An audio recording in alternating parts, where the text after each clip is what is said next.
Hello, good afternoon. So everyone should have a copy of the reading for Monday,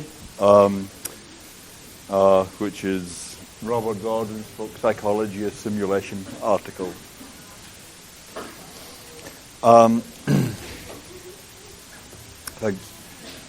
Today we're looking at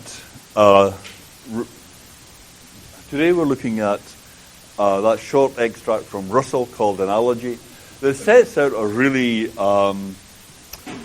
intuitive, commonsensical, it's probably for most of the 20th century been the basic idea about how we know about other people's minds.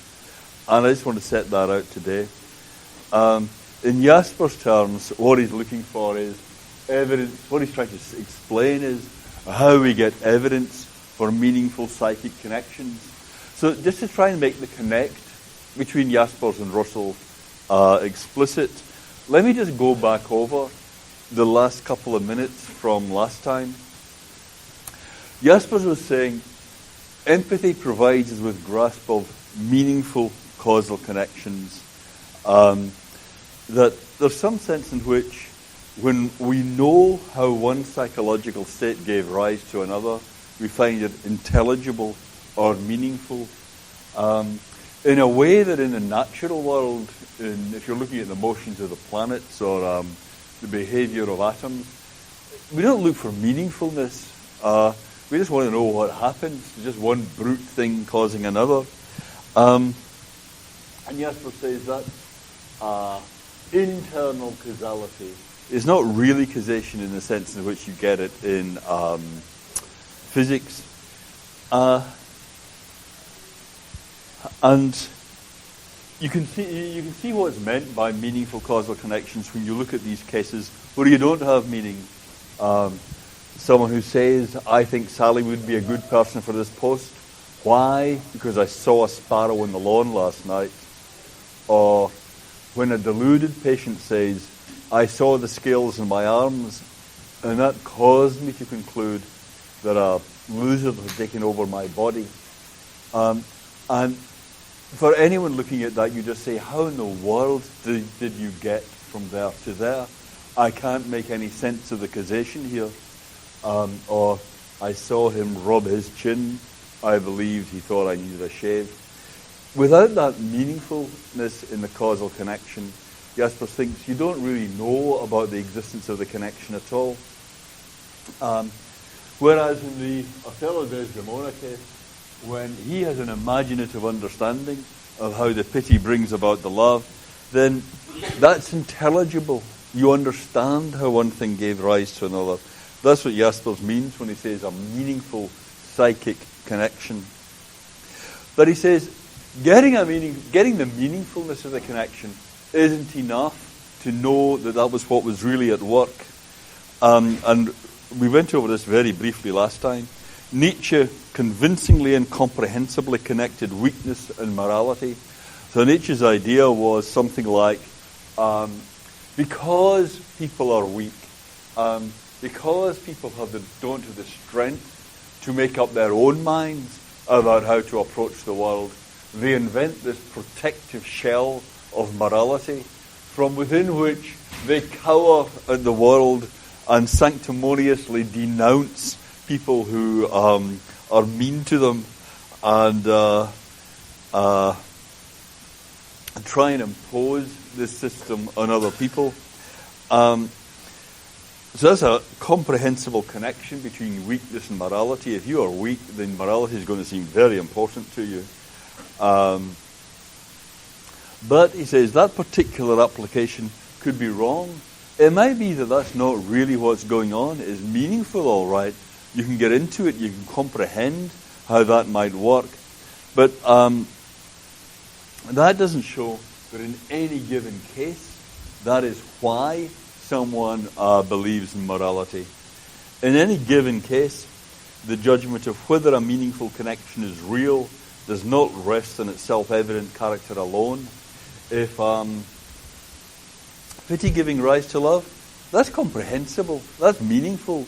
But whether that was what was going on in any particular case, you can't just rely on the idea that this was meaningful. It depends primarily on the tangible facts, the verbal contents, cultural factors, people's acts, ways of life, and expressive gestures. All such objective data, however, are always incomplete, and our understanding of any particular real event has to remain more or less an interpretation, which only in a few cases reaches any relatively high degree of complete and convincing objectivity. So that's a kind of hazy indication as to what the evidence might be for what's going on in someone's mind in any particular case. He's not telling us very much about how this works. He just says the tangible facts, verbal contents, people's acts. That must be right. That's what you rely on in looking at other people. But how does that work? How does looking at verbal contents or people's acts give you any evidence for what's going on in there?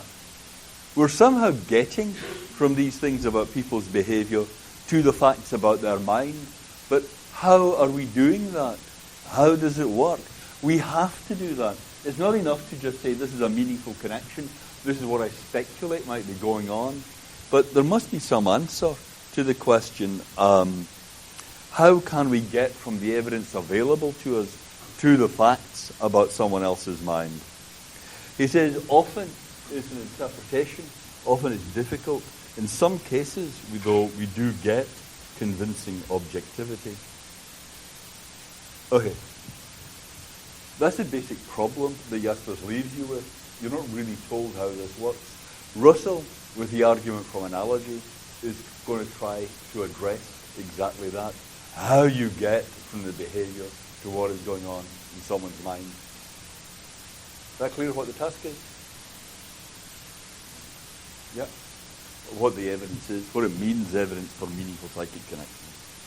Okay, here's Maxi. Okay, follow me very closely here. I'm going to set you a problem. Maxi, you can see Maxi there. Maxi puts his ball in the red box. Can you see the red box, class? Okay. Maxi leaves the scene. Now, watch this very closely. Here comes Maxi's dad. Maxi's dad, as you can see, is a somewhat furtive and shifty guy. And Max's dad moves the ball to the blue box. Maxi doesn't see his dad do that. Maxi doesn't know that the ball is in the blue box. Now, Maxi comes back. Maxi wants his ball. Where will Maxi look? Put up your hand if you think that the answer is the red box. Put up your hand if you think the answer is the blue box. Put up your hand if you have no idea what I'm talking about. Okay, I always have to check.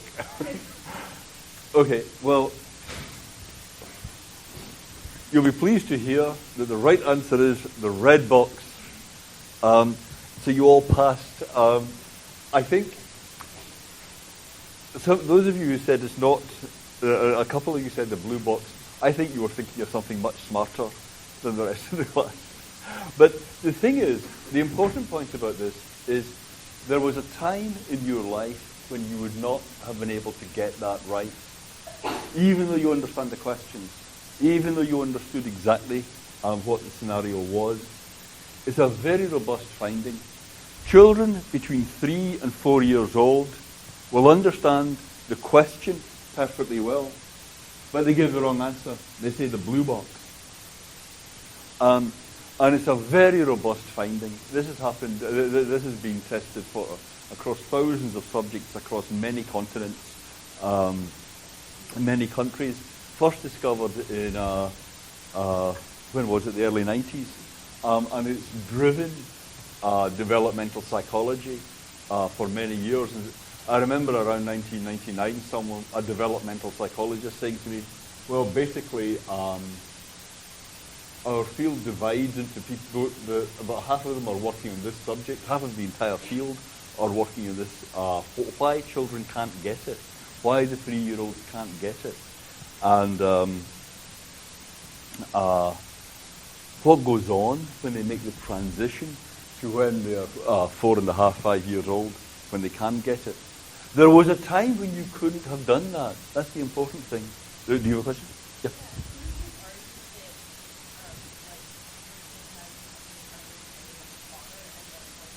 Yes, right. Maxie knows about his dad. Yeah. No, that's very good. I imagine that those of you who are answering yes, thought something. I mean, answering the blue box, were thinking something like that. Yeah. You can check for that. You can be perfectly explicit that Maxie doesn't know his father is there. Maxie doesn't even know his father is on the scene. You see what I mean? You can really try and block that. And as I say, through the 90s, this was driving developmental psychology, trying to understand what was going on here. For our purposes, the important point is finding out about other people's minds is really hard. There was a time for you when it was a real struggle. So what were you doing at that point? One analysis is what children are working with is kind of like development of the concept of the electron or something.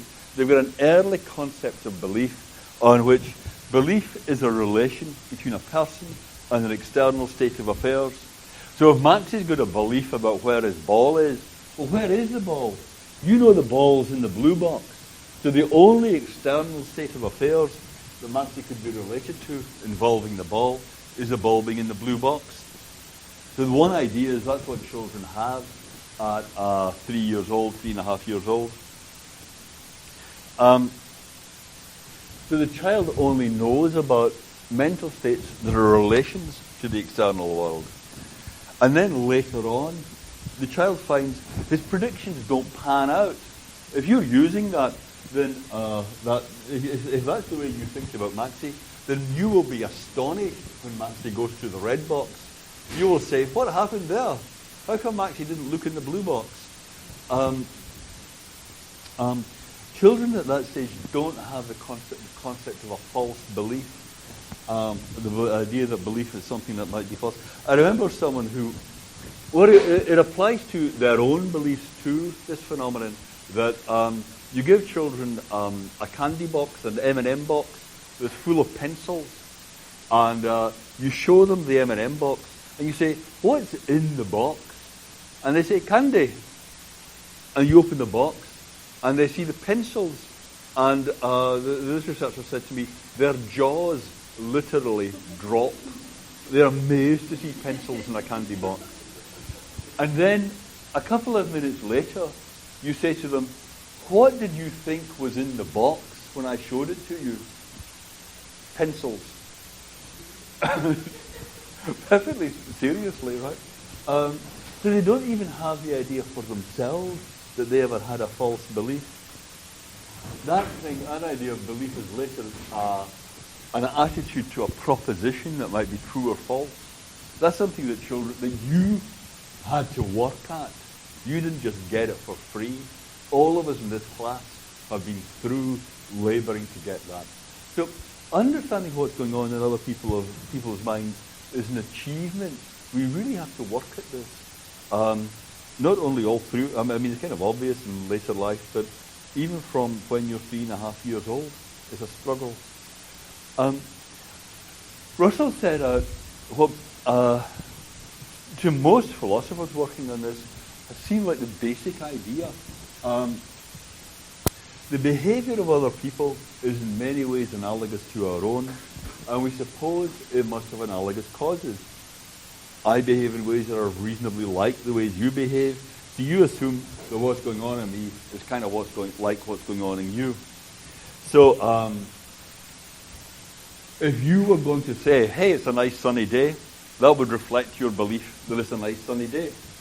If I say it's a nice sunny day, you infer, hey, he said it's a nice sunny day. When I say it's a nice sunny day, that's usually because I have this belief. Therefore, if you follow me, when he said it's a nice sunny day, he probably had that belief too. Right? I mean, what else can we be doing? And as Russell says, it's not exactly foolproof that. There can be ingenious automata that say it's a nice sunny day without having a thought in their heads. There are calculating machines, gramophone records, and people in the cinema who, as Russell wisely says, though copies of real people are not themselves alive. So the collection of pixels on the screen is saying things like it's a nice sunny day, but it's not itself alive, not itself having thoughts. Russell says, well, you can maybe narrow that down a bit. Maybe with these automata and so on, they don't change the response to a particular stimulus. Whereas if you keep saying the same thing to a human, they very rapidly get bored. But anyway, what's going on this picture is, you know from observation of yourself, a law of the form, A causes B. You know what makes you behave in a particular way. And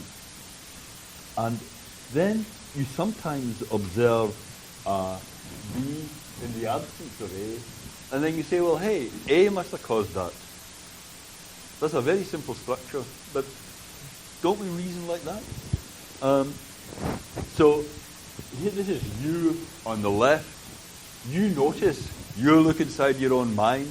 You say, well, when I say I'm thirsty, that's usually the cause of that is my thirst.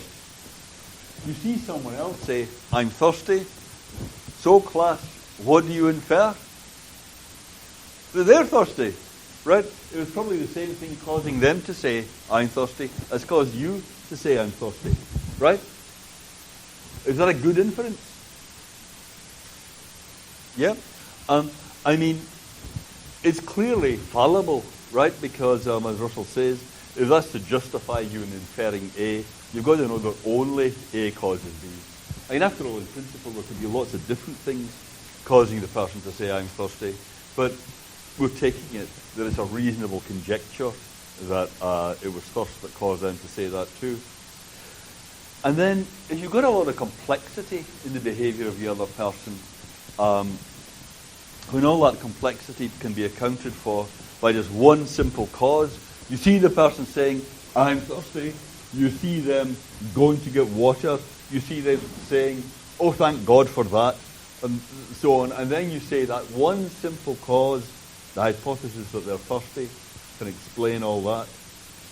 And then here's the formal postulate. If, whenever we can observe whether A and B are present or absent, we find that every case of B has A as a causal antecedent, then it is probable that most B's have A as causal antecedents, even in cases where observation does not enable us to know whether A is present or not. That's kind of a rigmarole, but it's basically very simple what he's saying, right? You get the generalization. Whenever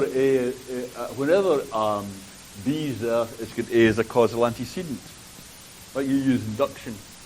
So every time I've observed B, it's had A as a causal antecedent. Every time I've been in a position to observe the cause of someone saying, I'm thirsty, that's what you do, you look inside your head. You say, every time I see the cause of that, that was me being thirsty. Right? You find yourself saying, I'm thirsty. You say, hey, why did I say that?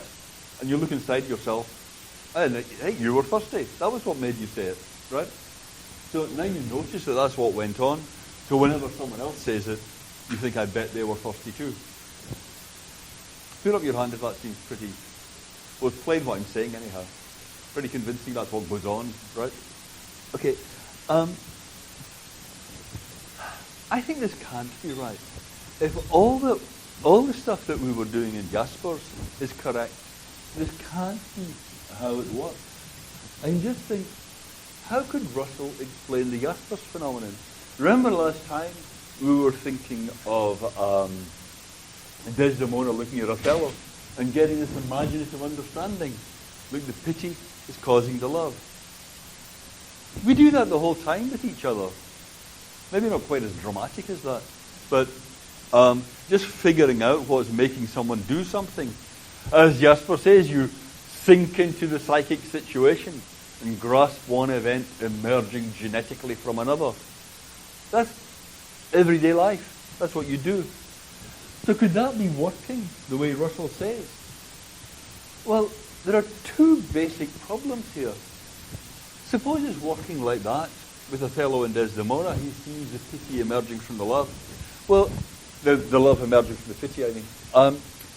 If it was working the way Russell thinks, it would have to be that Othello is thinking, hey, she's in love. What would be making that happen? Well, whenever I've been in love, that's because of pity. So, when there's love over here, that's probably caused by pity too. That's a crazy analysis of the situation. Surely that is not what's happening. Othello is a rough guy. Maybe in his own case, it's never occurred to him that pity might make you feel love. Pity for him has always just induced a sense of pleasure at the weakness of the other person. That could be, right? So in that case, he wouldn't be able to see what was going on with her. But of course that happens the whole time. You see other people and you see them being moved to feel and act in ways that not only you don't feel and act that way, it had never occurred to you someone might be moved to feel and act in that way. So Othello wouldn't have the data from his own case to draw that kind of conclusion. Imaginative understanding of other people just can't be working the way Russell says. And there's something more fundamental here. We've been talking a lot about singular causation and general causation. And what's going on with that argument of Russell's, the way Russell sets out what we're supposed to be doing here, it's that you get the general rule. Every time I've got an A, that was brought about by B. And then you infer from that what's going on in some particular case. When someone says, I'm thirsty, or when they fall in love. You get the generalization. But everything we've said has been that that's a mistake. That knowing what's going on in the case of a particular person, grasping the way in which one event is giving rise to another, doesn't depend on your knowledge of general laws. In fact, even in the physical case, your knowledge of what's going on when one event is causing another doesn't depend on your knowledge of general laws. That thing about, someone was saying last time, that thing about the boulder crashing down, the randomly pushed boulder crashing down and killing homes, there probably are general laws at work here, but the general laws that are at work might well be chaotic in the sense that the system might be chaotic, in the sense that imperceptibly small differences in your starting point might lead to very large differences in the outcome. If Watson had moved the rock just a little bit to the left, just a tiny bit to the left, it wouldn't have hit home. If on bouncing down the cliffs there had been just a little bit less mud at one point, the rock would have come to rest somewhere completely different.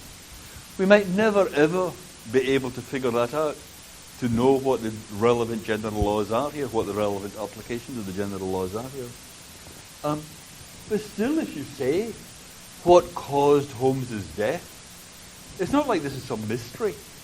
It's perfectly obvious what caused his death. Anybody watching knows what the singular causation was, even though they don't know any relevant general laws. You don't need to know anything about the physics to know that the rock was what killed Holmes. So although we all agree that Russell's thing is very plausible, I think it just can't be right. And Jasper's actually said that already. Because we notice the frequency of a meaningful connection, that does not mean that the meaningful connection becomes a rule. That's what Russell is supposing. You look inside your own mind, you see how one thing gives rise to an action or a behavior or something of yours, and then you generalize You say, I bet that's what's going on the whole time. Every time I say I'm thirsty, it turns out I'm feeling thirsty. I bet that's what's always going on when people feel thirsty. That's the idea. And Jaspers is saying that kind of approach in terms of generalization, as if this was science, is just a mistake. This would be a real mistake. Frequency in no way enlarges the evidence for the connection. If you think thirst is what's causing you to say I'm thirsty, well, it's not because that's what generally happens. Induction only establishes how often it happens. It doesn't establish what's causing what in the first place. So the general point here is the reality of the connection, as Jaspers puts it, in singular causation, when you've got one event causing another, when you've got one psychological event causing another, that you can know that in an individual case without depending on any knowledge of regularities. That's kind of obvious anyway. If someone looks in the door, if someone in a gorilla suit comes in the door and you jump, and someone says to you, what made you jump? Well, it was that guy in the gorilla suit. Well, you know that immediately, right? You know why you jumped. But that's not because you know some generalization. Well, people in gorilla suits always make me jump. I jumped. I bet you there was a guy in a gorilla suit. You see what I mean? That's just not the way it works here. You know, straight off, what caused what? And this is just to go over. This is a difficult passage from Jaspers that we've been through a couple of times. For example, the frequency of the connection between the high price of food and theft is both understandable and established statistically. So you can have a generalization. When food prices are high, you'll get a lot of theft. That's established statistically. That's surely true. And is meaningful. You can understand why someone would steal if they didn't have much money and the price of food was high. So that's comprehensible. But the frequency of the connection, if someone steals the bread and you know why that happened, the generalization is completely irrelevant to that. It doesn't matter that statistically it often happens that you get theft when food prices are high. That's modeling psychology as if it was our ordinary understanding of each other, as if it was scientific. But something quite different is going on here. When you know why someone stole the food and you know that it was because of its high price, it just doesn't matter. Does a lot of this go on? That's completely irrelevant. You know that for sure in the individual case, whether or not there's a generalization. That's the point of that example about suicide.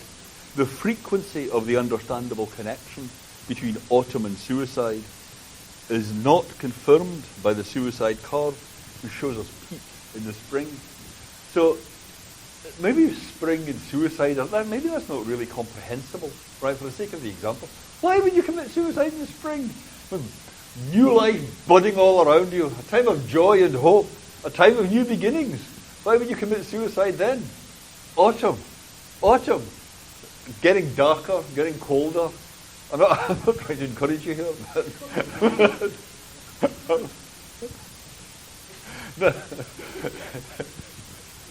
Don't try this at home. Nothing to look forward to except more and more dark and cold and rain in the middle of it. Christmas.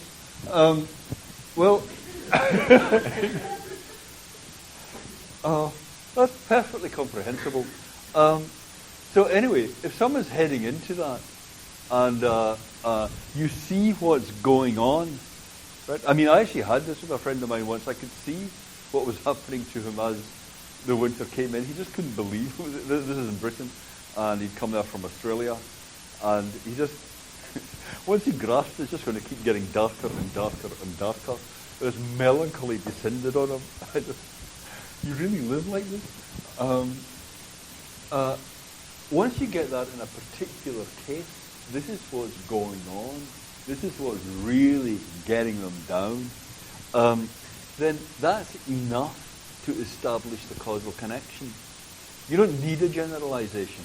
That, in fact, in this case, Jaspers is saying there isn't a generalization. You still know the causal connection in the particular case. Okay, so that's the most popular single argument about how we get evidence about other people's minds and why I think it can't be the right picture. Yeah. Two parts to Russell thing.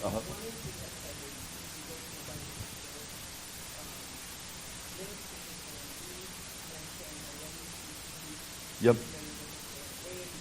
Right. Yeah.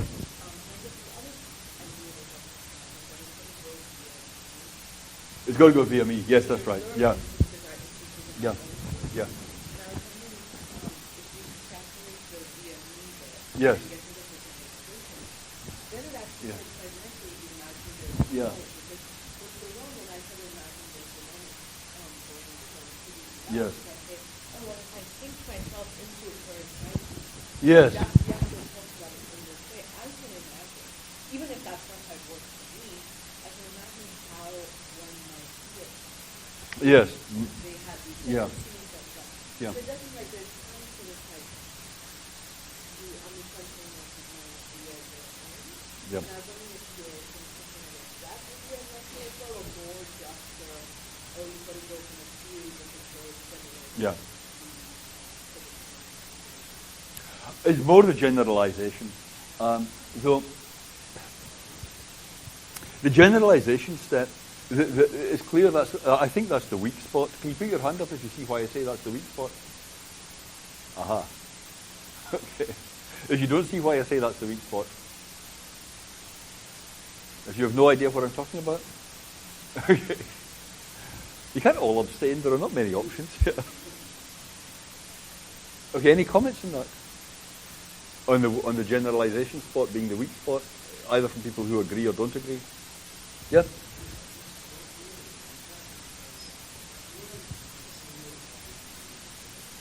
Singular position could be deceiving, yeah.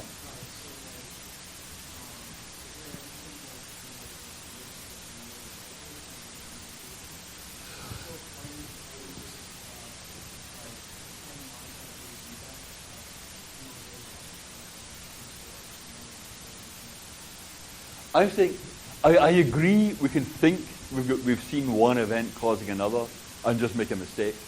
Yeah. But my point is that whatever's going on there, it really doesn't have to do with our knowledge of general laws. And if you think about the rock going down the cliff, yeah, I don't really see that. I agree with you. Could make a mistake. It could look just like that was the rock that had killed Holmes, but that wasn't actually what went on. One rock got substituted for another, or something like that at some point, or there was some optical illusion here. That could happen, yeah. But if that was what was happening, the right way to get at the mistake you were making wouldn't be to go and try and do more physics, do more general laws. You see what I mean? It would be to look at the details of the case, about just what had happened with the trajectory of that rock. So yeah, fallible, yes, but that doesn't bring back the general laws, your knowledge of singular position. Yeah. I mean, people make mistakes about, well, okay. Anyone else? Yeah?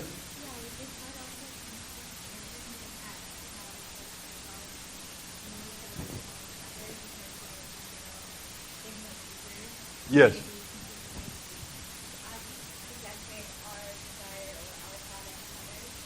Descartes is coming right up, but I think my impression is that Descartes did not explicitly formulate this kind of argument. I think this kind of argument was first formulated explicitly a couple of centuries later by Mill. Is Mill the first? Okay, let's just call him Mill. Right. He came a bit after Descartes, but this is absolutely the natural picture for Descartes to have. Yeah, if you think about the mind the way Descartes thought about the mind, So whatever's going on out there, I don't know much about that. That might all be a dream. That might all be an illusion. What's going on in here, I know all about that. But then for Descartes, it's kind of an achievement to figure out even that there are other human bodies. Yeah. Even that much seems doubtful. But once you get to the existence of the other human bodies, then you have this further problem. How do I know there are souls associated with them? How do I know they're not automata? And I don't see what else Descartes could appeal to except this kind of argument.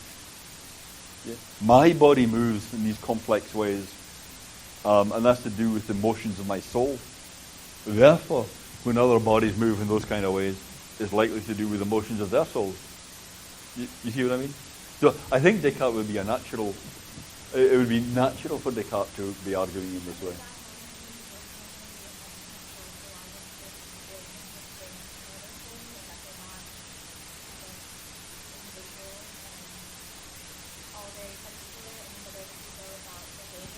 Yes. Yeah. There's. I don't know very much about this, but there's a big issue in Indian philosophy about whether all souls are many or whether they're one. And that is a really heady, confusing set of questions. Yeah, because we know how to count human bodies. Yeah, but how do you count souls? I mean, if you and I shared a soul, well, maybe it makes this body do one set of stuff and that body do another set of stuff. That's fine. Maybe they're reusable. Yeah, it's very hard to know. Maybe there's just one soul animating everybody in the room, making us all do all that stuff. What difference does it make? Yeah, so there are these heady... Once you start taking the stuff about souls seriously, there are very many heady questions that arise. Am I addressing what you... Okay. Yes?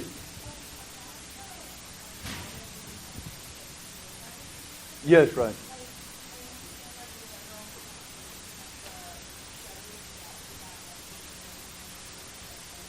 Yes.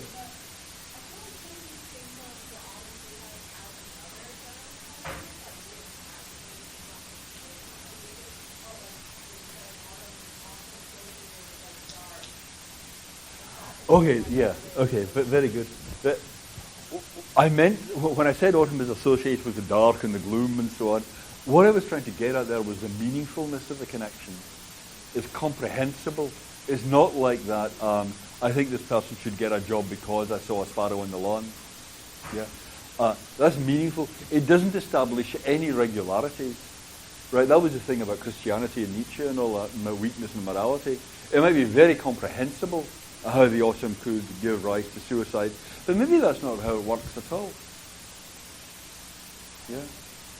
I mean, for example, it might be natural to think that in times of national disasters or in times of war, the suicide rate would go up because everything seems so terrible and hopeless.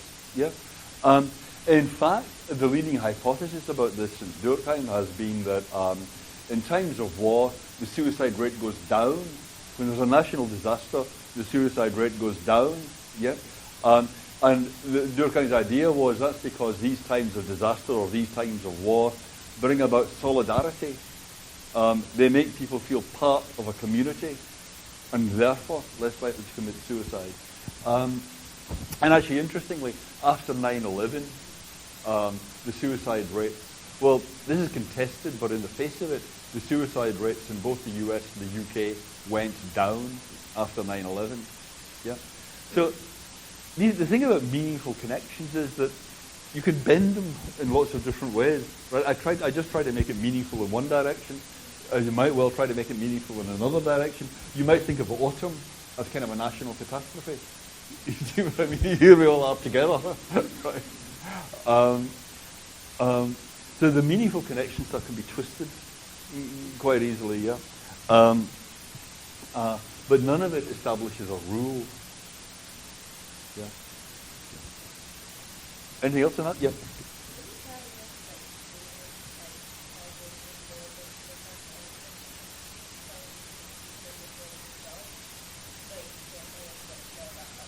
That's right.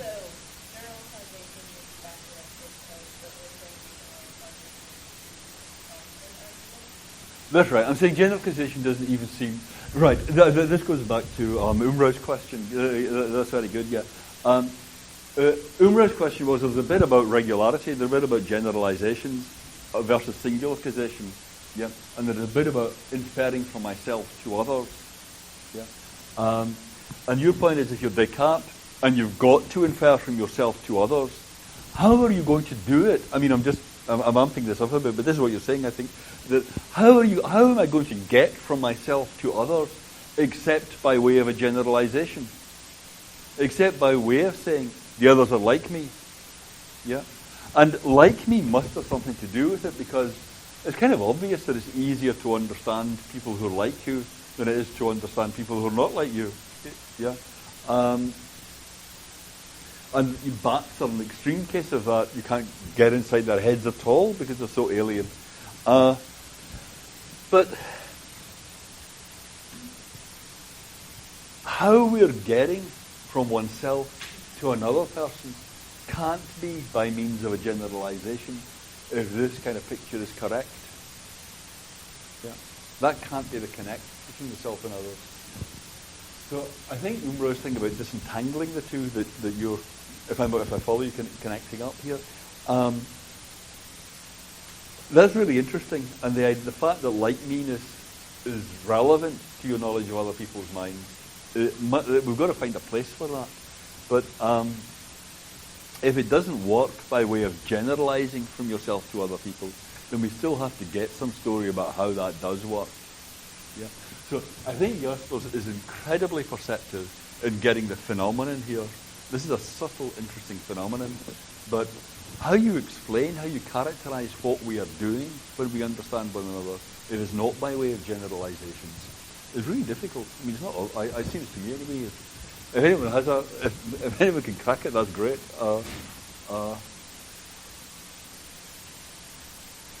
Cream of the nation, come on.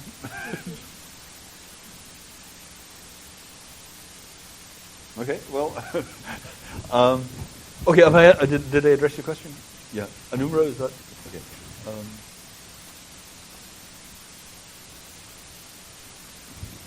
Okay. So that natural idea that Russell has, I don't see how that can be right here. It can't get it. The thing that Jaspers was pointing to. There's another style of objection to Russell's way of thinking about this that I want to end by just sketching. Suppose you go back to Descartes and you think about, there was an objection we raised to Descartes that had to do with this whole business of starting out with your own mind and then trying to figure out what's there in the world. So Descartes says, I don't have a body. For all I know, I don't have a body. For all I know, the physical world doesn't exist. But still, there's thinking. He has a particular thought, and then he thinks, hey, that's me. I'm thinking.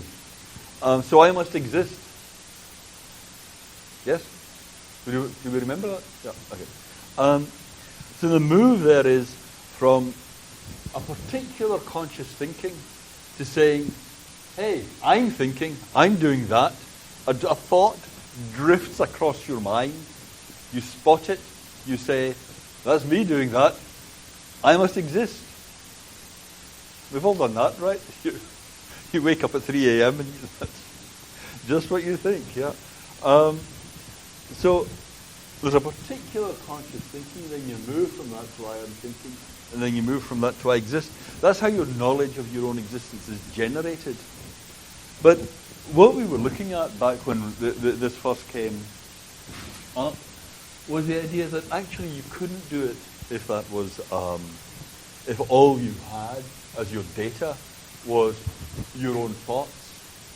If all you've got are thoughts drifting across the landscape of your mind, how do you know that anyone is thinking those thoughts?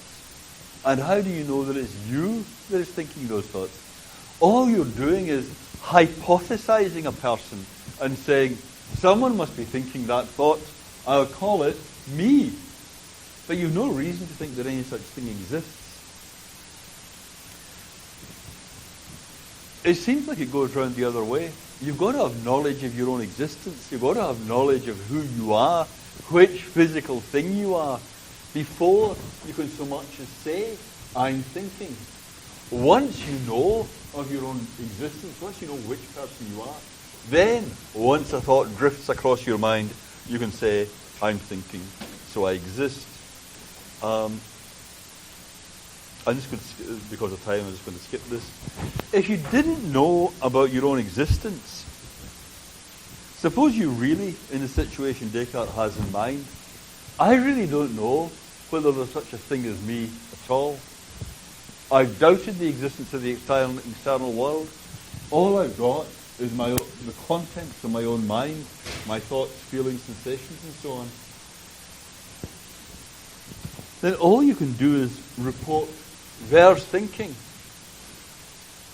Lo, a thought, you say. Right? So if you're really in that position where you're going to start out with knowledge of what's going on in your own mind, and then get to knowledge of the physical world, and then get to knowledge of other people, that's really the starting point, getting from yourself to others. So I guess I'm trying to address these last two questions from Umrao and from you. That if you set it up as how I get from knowledge of my own mind to knowledge of even the existence of other minds, how could I be doing that? If all I've got at the start is knowledge of my own mind and stuff drifting across it, then when I say thinking, I've got there just a cry with which I greet the presence of a thought, right? Or I can say pain, and pain will be when it's awful, right? You might think, well, I start out with that. I say there's pain when it's awful. I say hurt when it's awful. Yeah? And then you're told, but maybe there are other people around. Maybe I can hypothesize that there are other people around. But how could that even make sense? You're told pain is when it's awful. That's what you're being told as a child on this picture of how children learn. Report pain when it's awful. And then you say, but other people have pain too. And then you say, well, that would be dreadful, because then it would be awful depending on what was going on with other people. And then you're told, well, no, your brother's in pain. And you think, yeah, but it's not awful. How can that be? How could there be pain when it wasn't awful? That makes no sense. That's just a contradiction. Or if you're told, well, there can be thinking, even when there's not a thought going across your mind, that's just a contradiction. That makes no sense. If I have to start out only with my own mind and then get to the rest of the world, that's going to be something I can't do. I'm not going to be able to make sense of the idea that someone else might be thinking if all I've got to start with is that I've been trained to say thinking in response to a thought coming across my mind. It would be like being taught to say sunny when it's sunny, and then told sometimes it's sunny at night time when there's no sun. How could that be? That makes no sense. That's just a contradiction. Someone else being in pain, that would just be a contradiction. That would be pain when it wasn't awful. So if Russell's common sense picture of how you start out with your own mind and then figure out the rest, getting to other minds by way of your own mind, if that was right, if that was your starting point, it's not even that you don't do it by way of general rules. You couldn't do the thing at all. Finding out about other minds would be totally impossible. And on that bombshell, we'll pack up today and pick up with the garden on Monday. Okay, thanks, guys.